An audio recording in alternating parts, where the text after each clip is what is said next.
Boy, am I hungry. I wish I had a 5-star chef's kitchen in these woods. Are you tired of less than mediocre camp meals? Well, in this video, I'm making a portable luxury kitchen for my bike, seeing if it holds up on tour, and then making a delicious camp meal on a kitchen made for a king's brother. A lot of camping videos will often revolve around what's the most ultralight, minimalist setup. But what about the maximalist setup? For over a decade, I've used this stove for camping. I bought it off Amazon for about $5, and it's about the size of a pack of cigarettes.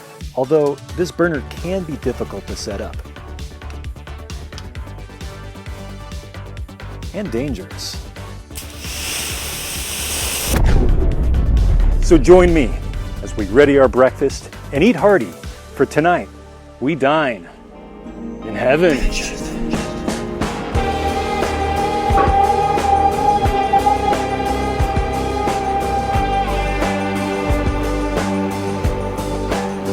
Before we get ahead of ourselves here, I thought I'd let you in on the top secret design plans. Utilizing space-age materials such as wood, I will cut this wood down to its correct dimensions, then bind together with an experimental iron-carbon alloy technology, or steel pin nails, as a layperson might refer to it. When and if the portable kitchen is complete, I'm going to take it on a trip to a nearby island where I will stress test the design and push it to the limit, as notable Cuban-American actor Al Pacino once said.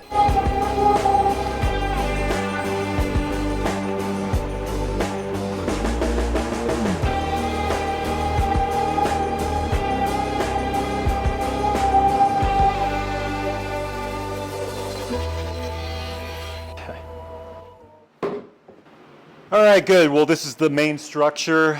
Just gonna put in some shelves here, make room for the propane tank. A Coleman, hopefully it slides in. If it doesn't, oh, that was supposed to fit. No, damn.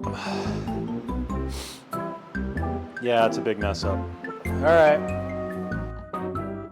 All right, I see what I did wrong here. Initially measured with the sides on top of the bottom. That just means I need to recut this by a few inches. Not a big deal. Back at it.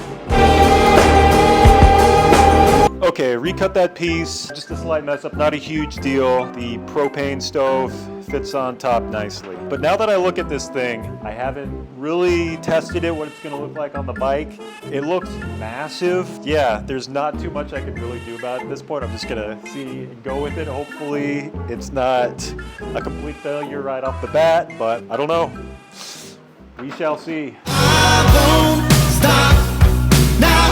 I'll keep on fighting till your love comes around. I am calling for you. I'm dying for your touch. I've been waiting and I'm still here waiting. But I know you'll come around. I can feel it in my heart, 'cause my love will open up your eyes. And in my dreams you are right here in my arms. Your lips I feel, your eyes I see. Ooh baby, I am yearning for your touch. I want it all or nothing at all, 'cause I won't stop now. Ooh baby, I will hold my ground. No, no, I won't stop now. I'll keep on fighting till your love comes around. Ooh, yeah. Okay. Yeah, I don't know, kind of pretty ridiculous. Figure out some way to keep this on here, make it work. It's like one of those delivery guys in New York City. All right.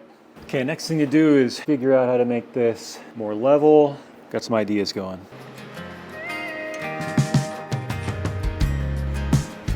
I just lightly secured it with these metal straps. Seems to be holding up all right. Okay, just gonna try out a bit of a proof of concept. It's working. It's working, it's heavy. Whew. Okay, it's wobbling. You know, it's not as terrible as I thought it would be. Just need to make it a little bit more secure. I think we got something.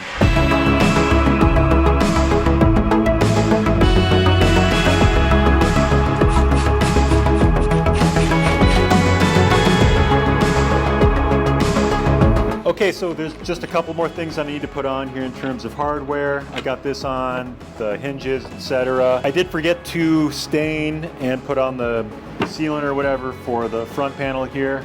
I'll do that later. But I think that this is just about ready for a little test.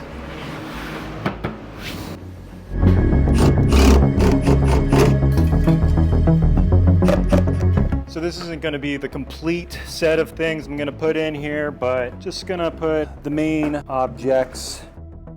Make sure, see what's going to fall out, see if anything's going to shift here and there, which could be catastrophic. Cooler.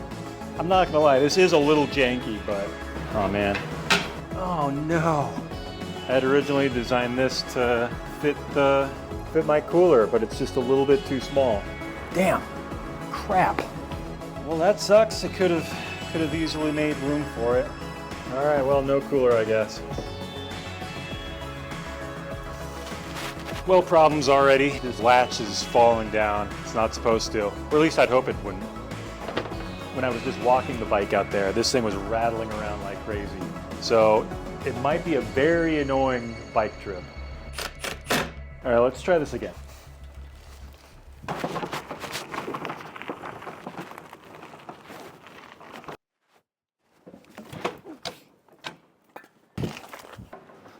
I gotta say, once I was on that thing, it wasn't nearly as unstable as I thought it would be. Although I still need to figure out why things are falling out of here.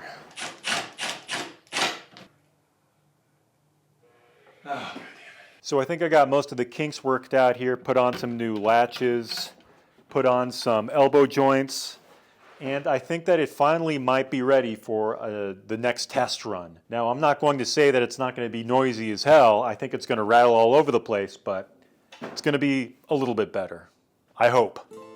A little insight about this particular design. I based it off the traditional chuck box, a portable camp kitchen originally used on Old West wagons, but obviously made for a bike. The concept originated in 1866 when Texas rancher Charles Goodnight, as seen here doing his best serial killer impersonation, as was the style at the time, converted a surplus army wagon into a rolling kitchen for cattle drives, complete with drawers, shelves, and a fold-down table. That became the blueprint for what we'd eventually call a chuck box. The word chuck was cowboy slang for food.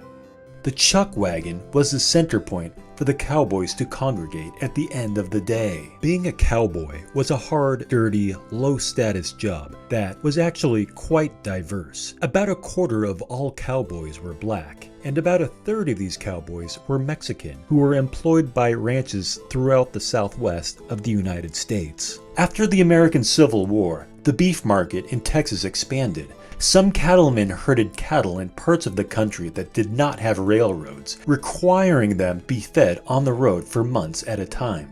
Goodnight modified a Studebaker manufactured covered wagon, a durable Civil War Army surplus wagon, to suit the needs of cowboys driving cattle from Texas to sell in New Mexico. He added a chuck box to the back of the wagon with drawers and shelves for storage space and hinged lid to provide a flat working surface. A water barrel was also attached to the wagon and canvas was hung underneath to carry firewood.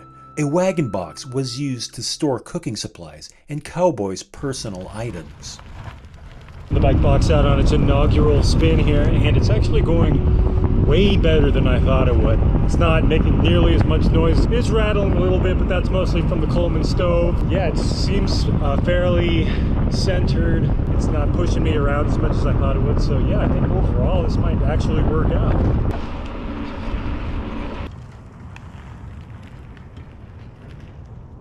I forgot to mention that I don't have any front brakes. I took them out when I was doing my last bike trip and never got new ones. I gotta fix that. Overall, I gotta say I'm surprised. This might actually work out.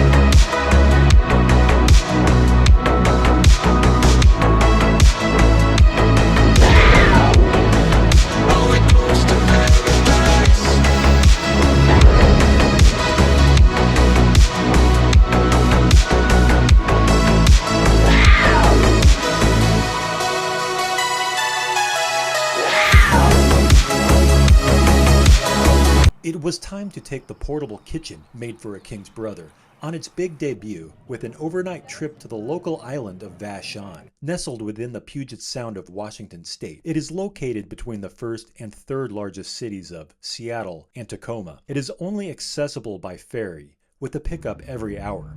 Or sometimes it's late, very late. Or sometimes it breaks down, and no one can say if or when you'll be able to go home. This is what they call island time. While inconvenient, many locals don't see this as a bug, but a feature. It has led to Vashon being somewhat of an idyllic community, one that trades convenience for an old-fashioned small-town vibe. Everyone likely knows their neighbor, as you'll likely see them at the one grocery store on the island. Immediately from the ferry terminal, we head up a moderately steep hill. I could definitely feel the weight of the bike box, but more so the shifting in weight when going slowly on an incline. Sometimes the cast iron pan would jerk me to the left, and sometimes it was the meatballs and Belgian ale pulling me to the right.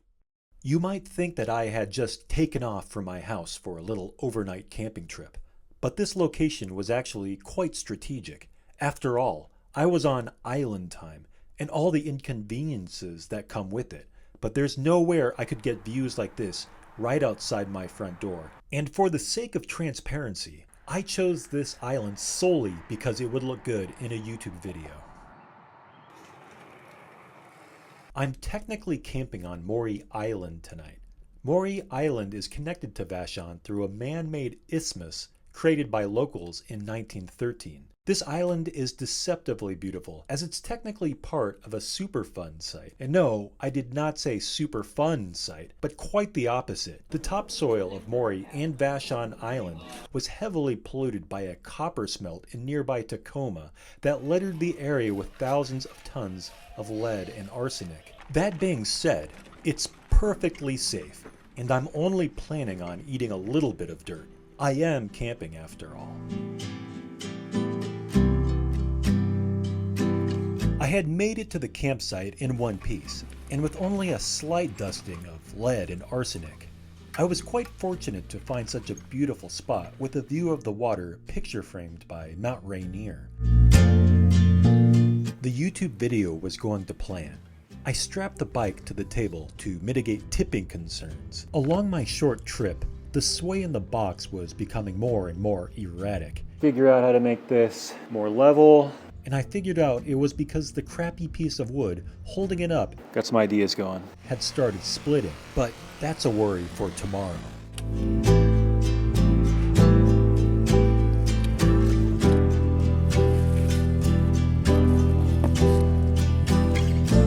I had made my destination, and now it was time to get to the duty of most importance, drinking a beer and eating some chips. It had all come down to this. My whole experiment was being put to the test. I felt the enormity of the task as I set up my portable kitchen. Building, cutting, screwing, portaging, biking, drone piloting, mediocre animating were all in servitude to the current task at hand. Would my hypothesis hold true? Could I make a delicious camp meal on a portable kitchen made for a king's brother? As the Belgian beer flowed through my veins, everything was becoming so clear, yet familiar. I had been here before, not in this physical space of course, but mentally. The portable kitchen was becoming a kitchen like any other, one I could work in like many kitchens that had come before. It may sound crazy, but to me it rings true. The kitchen was turning into another extension of my body. Much like Russell Crowe in A Beautiful Mind, I had cracked the code to complete outdoor kitchen cookery, but instead of a series of ever-expanding numbers, it was meatballs.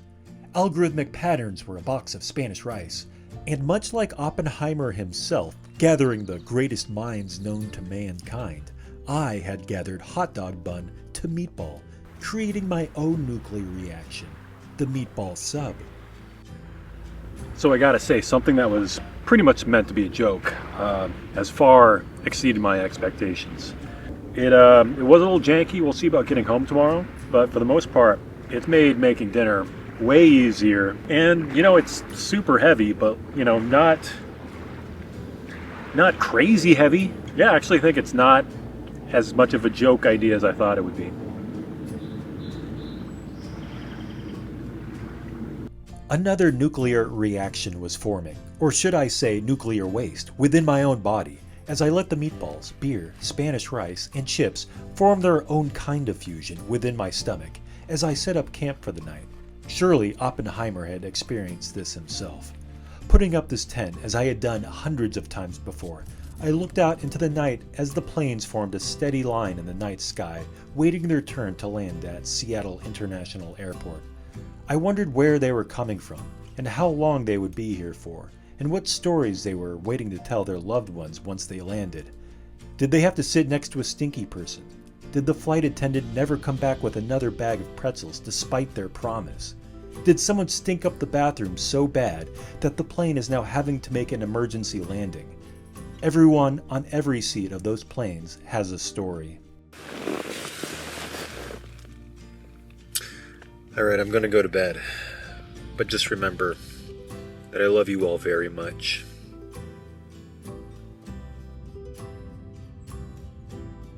As I took off on an extraordinarily blue-skied morning, this trip had a wrench to throw. Oh man, well the worst possible thing just happened. Instead of the bike box going down, my box with all my camera gear went in it.